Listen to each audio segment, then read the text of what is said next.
एक आदमी गाड़ी की मरम्मत कर रहा होता है। तभी उसे एक बेहद डरावनी बात पता चलती है। कार की पेंट उतरते ही नीचे की धातु का रंग सोने जैसा चमकने लगता है। जैसे जैसे वो ज्यादा रगड़ता है, कार के दरवाजे पर सोना और साफ दिखाई देने लगता है। यकीन न होने पर वो फौरन बोनट खोलता है और जोर से रगड़कर देखता है। तभी उसे एहसास होता है कि जो पुरानी कबाड़ जैसी सेकंड हैंड कार उसने खरीदी है, वो पूरी की पूरी शुद्ध सोने से बनी हुई है। अचानक मिली इस किस्मत से लेग एक खुशी से पागल हो जाता है। वो तुरंत खुले हुए हिस्सों पर फिर से पेंट कर देता है ताकि किसी को शक ना हो। फिर वह एक जॉस्ट पाइप का एक छोटा सा टुकड़ा काटता है और सोचता है पहले सोने की शुद्धता जांच ले। वह एक सोने की अंगूठी बनवाकर उसे गिरवी की दुकान पर ले जाता है। ले गई की हालत देखकर दुकान का मालिक उसे गरीब समझ लेता है और रूखे अंदाज में सोने की जांच करता है। लेकिन जैसे ही रिपोर्ट आती है, वो सन्न रह जाता है, क्योंकि यह बाजार में मिलने वाला सबसे शुद्ध सोना होता है। मालिक पूछता है, यह सोना कहां से आया? लेग घबराकर झूठ बोल देता है कि उसे यह कहीं पड़ा हुआ मिला था। ज्यादा पूछताछ न कर पाने पर मालिक उसका नंबर रख लेता है और कहता है, जितना सोना हो सब खरीदूंगा और मार्केट की सबसे ऊंची कीमत दूंगा। पैसे मिलते ही ले ही गए। सीधे अपनी गर्लफ्रेंड आन्ना के पास जाता है। आन्ना उससे पहले ही ब्रेकअप करने वाली थी, क्योंकि वो उसे नाकाम इंसान समझती थी। लेकिन ढेर सारा पैसा देखकर उसका दिल फिर से पिघल जाता है। दोनों मिलकर जमकर पैसे उड़ाने लगते हैं। पर उन्हें क्या पता था कि उस इलाके का सबसे खतरनाक माफिया गिरोह इसी सोने की तलाश में है, और गिरवी की दुकान का मालिक असल में उन्हीं का आदमी है। असल कहानी यह थी कि माफिया सरदार ने मरने से पहले अपनी सारी काली कमाई सोने में बदलकर एक कार में ढाल दी थी। उसके आदमियों को बस इतना पता था कि खजाना कहीं मौजूद है, लेकिन वो सोना कहां छिपा है यह किसी को नहीं मालूम था।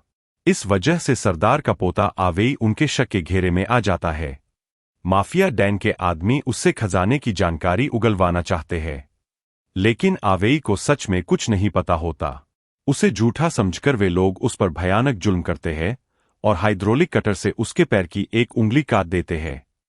इधर ले गई कृतज्ञता दिखाने के लिए पुराने कार मालिक को थोड़े पैसे देने पहुंचता है, लेकिन लौटते वक्त वो गलती से माफिया के लोगों से टकरा जाता है। खतरे को भांपते ही वो वहां से भाग निकलता है। माफिया उस कार तक तो नहीं पहुंच पाता, लेकिन बेचारा पुराना मालिक इतना खुशकिस्मत नहीं होता। उधर सरदार का एक पुराना वफादार आदमी समय रहते पहुंच जाता है। आवेई जान बचाकर सड़क पर मदद के लिए भागता है, लेकिन किस्मत से उसी वक्त घबराया हुआ लेके गलती से उसे गाड़ी से टक्कर मार देता है। डर के मारे वो आवे को जंगल में घसीट ले जाता है। थोड़े पैसे उसकी जेब में डालता है और वहां से निकलने की सोचता है। तभी अचानक पुराने कार मालिक का फोन आता है। लेई गज जल्दी से कॉल काटने की कोशिश करता है, लेकिन सामने से जो ठंडी और डरावनी आवाज आती है वो उसकी रूह कंपा देती है, क्योंकि वो फोन अब माफिया के हाथ में होता है। दिन में हुई गिरवी की डील से उन्हें पता चल चुका था कि सारा सोना अब लेग के पास है। उधर पास ही पड़ा आवे बेहोशी से होश में आ जाता है और उसी अफरातफरी में फोन कॉल कट जाती है।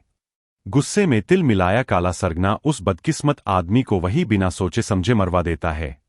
इधर ले गए दौड़कर भागते हुए आवे को पकड़ लेता है और जमीन पर गिरा देता है। काफी देर तक समझाने बुझाने के बाद आखिरकार वो उसे शांत कर पाता है। धीरे धीरे दोनों अपनी अपनी कहानी बताते हैं और पूरी सच्चाई सामने आ जाती है। तभी उन्हें समझ आता है कि दोनों ही उसी सोने की वजह से माफिया के निशाने पर है। लेकिन अब इस हालत में सोना छोड़ देना नामुमकिन था, इसलिए दोनों मिलकर भागने का प्लान बनाने लगते हैं। ले गए घायल आवेई को सहारा देकर अपनी गर्लफ्रेंड आन्ना के घर ले जाता है, ताकि पहले उसके जख्मों पर पट्टी की जा सके। फिर वो आन्ना को सब कुछ बता देता है। सोने से बनी कार और माफिया की पीछा करने की कहानी। लेईगे चाहता है कि आन्ना उसके साथ कहीं दूर भाग चले, लेकिन डरी हुई आन्ना गलत समझ बैठती है कि लेगे ने कोई बड़ा अपराध कर दिया है। घबराहट में वह बिना कुछ सोचे सीधे पुलिस को फोन कर देती है। कुछ ही देर में पुलिस दोनों को पकड़कर हवालात में बंद कर देती है। हालांकि जांच के बाद उनके खिलाफ कोई सबूत नहीं मिलता और दोनों को छोड़ दिया जाता है। इस घटना के बाद अब दोनों किसी पर भरोसा नहीं करते। वे फैसला करते हैं कि सीधे बॉर्डर पार करके दूसरे देश भागना ही आखिरी रास्ता है। लेकिन उन्हें क्या पता था कि जेल में उनके साथ बंद आदमी असल में माफिया का मुख था। छूटते ही वह सारी खबर काले सरगना तक पहुंचा देता है। यह सुनते ही माफिया बॉस अपने गिरोह के सबसे खतरनाक हत्यारे को उनके पीछे भेज देता है। मुसीबत यही खत्म नहीं होती। जैसे ही दोनों बॉर्डर के पास पहुंचते हैं, अचानक कार का टायर फट जाता है। मजबूरी में दोनों को अलग अलग होना पड़ता है। लेई गेट टायर बदलवाने नजदीकी गैराज की तरफ जाता है, जबकि आवे आसपास लोगों से पूछने लगता है कि कार को बॉर्डर पार कैसे ले जाया जाए।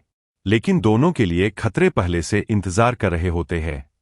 इलाके की इकलौती मरम्मत की दुकान पर मैकेनिक हालात का फायदा उठाता है और मनमानी कीमत मांगता है।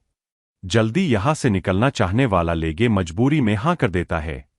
लेकिन मरम्मत करते वक्त एक मजदूर की नजर कार के अंदर छिपे राज पर पड़ जाती है। सबकी आंखों में लालच चमक उठता है। अगले ही पल वे लोग लेगे को पीटकर जमीन पर बेहोश कर देते हैं। दूसरी तरफ जब आवे एक ठेले वाले से मदद मांगता है तो वह उसे गंभीरता से नहीं लेता। तभी अचानक एक पुलिस की गाड़ी वहां आ जाती है। बॉर्डर पुलिस लोगों की रैंडम चेकिंग कर रही होती है। ठेले वाले के चेहरे पर घबराहट साफ झलक जाती है, जो यह साबित करती है कि उसका भी कोई गहरा राज है। हालात को भांपते ही आवेद तुरंत दिमाग लगाता है। वो ठेले पर रखे खरबूजे को उठाकर जमकर तारीफ करने लगता है और टूटी फूटी समझ न आने वाली विदेशी भाषा में बोलकर खुद को विदेशी साबित कर देता है। उसकी इस एक्टिंग से पुलिस और ठेले वाला दोनों कंफ्यूज हो जाते हैं और मामला शांत होते ही वहां से चले जाते हैं। खुश होकर ठेले वाला आवे का धन्यवाद करता है और वादा करता है कि वह अपने एक जानकार की मदद से उसे बॉर्डर पार करवा देगा। उधर दूसरी तरफ गैराज में कुछ मैकेनिक यह सोच रहे होते हैं कि अब लेग का क्या किया जाए, लेकिन लेगे असल में बेहोश होने का नाटक कर रहा होता है। जैसे ही मौका मिलता है, वो अचानक उठता है और वहां से भाग निकलता है। पर उसे नहीं पता होता कि जो बूढ़ा आदमी आवे की मदद करने वाला है, वही उसी रिपेयर शॉप का मालिक है। तभी सबको एहसास होता है कि यह तो अपना ही आदमी था, यानी गलती से अपने ही से टकरा गए। शर्मिंदा होकर रिपेयर शॉप वाला माफी मांगता है और कार को दोबारा अच्छी तरह से छुपाकर नया रूप दे देता है। धन्यवाद में लेग और आवे कार का सोने का फ्यूल केप उसे दे देते हैं। सब ठीक ही चल रहा होता है कि तभी अचानक एक गाड़ी गैराज में आकर रुकती है। आवे उसे देखते ही काम जाता है और फौरन कार में छुप जाता है, क्योंकि सामने जो आदमी उतरा होता है वही खूंखार हत्यारा होता है जिसने पहले उसे बेरहमी से टॉर्चर किया था।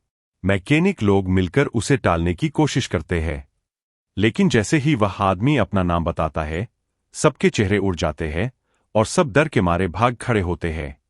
हैरानी की बात यह होती है कि वो हत्यारा अंदर जाकर उन्हें पकड़ता नहीं, बल्कि बाहर खड़े होकर सीधे रॉकेट लॉन्चर निकालता है और पास की बिल्डिंग पर सटीक हमला कर देता है।